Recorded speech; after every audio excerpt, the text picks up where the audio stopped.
খুলনা প্রকৌশল ও প্রযুক্তি বিশ্ববিদ্যালয় কুয়েট আইটি গেট সংলগ্ন যোগীপুল এলাকার স্থানীয় বিএনপি কার্যালয়ে সন্ত্রাসী হামলায় একজন নিহত এবং ৩ জন আহত হয়েছেন। নিহত ব্যক্তি স্থানীয় ইউসেফ স্কুলের সাবেক শিক্ষক এমদাদুল হক। গতকাল রোববার ২রা নভেম্বর রাত আনুমানিক ৯টার দিকে দুর্বৃত্তরা বিএনপি কার্যালয়ে বোমা ও গুলি হামলা চালায়।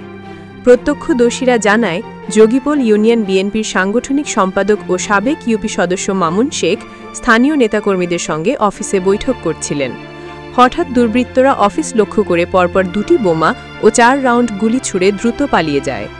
এ সময় গুলিবিদ্ধ অবস্থায় শিক্ষক এমদাদুল হককে উদ্ধার করে খুলনা মেডিকেল কলেজ হাসপাতালে নেওয়ার পথে তিনি মারা যান। নিহত এমদাদুল হক খানাবাড়ি এলাকার তানভীর হাসানের পুত্র। তার বুকের মাঝখানে গুলি লেগেছিল বলে জানিয়েছেন চিকিৎসকেরা। এই ঘটনায় বিএনপির নেতা মামুন শেখ, বেলাল হোসেন ও বেশ কয়েকজন স্থানীয় বিএনপি কর্মী গুরুতর আহত হন। তাদের খুলনা মেডিকেল কলেজ হাসপাতালে ভর্তি করা হয়েছে। এই ঘটনাকে একটি পরিকল্পিত সন্ত্রাসী হামলা বলে জানান খানজাহান আলী থানা বিএনপি সভাপতি কাজী মিজানুর রহমান। তিনি এই ঘটনার সুষ্ঠু তদন্ত ও দোষীদের গ্রেফতারের দাবি জানান। খবর পেয়ে আড়ংঘাটা থানা পুলিশ ও আইনশৃঙ্খলা বাহিনীর সদস্যরা ঘটনাস্থলে গিয়ে পরিস্থিতি নিয়ন্ত্রণে আনে। এ সময় কার্যালয় এলাকা থেকে বোমার অবশিষ্টাংশ ও গুলির খোসা উদ্ধার করেছে পুলিশ।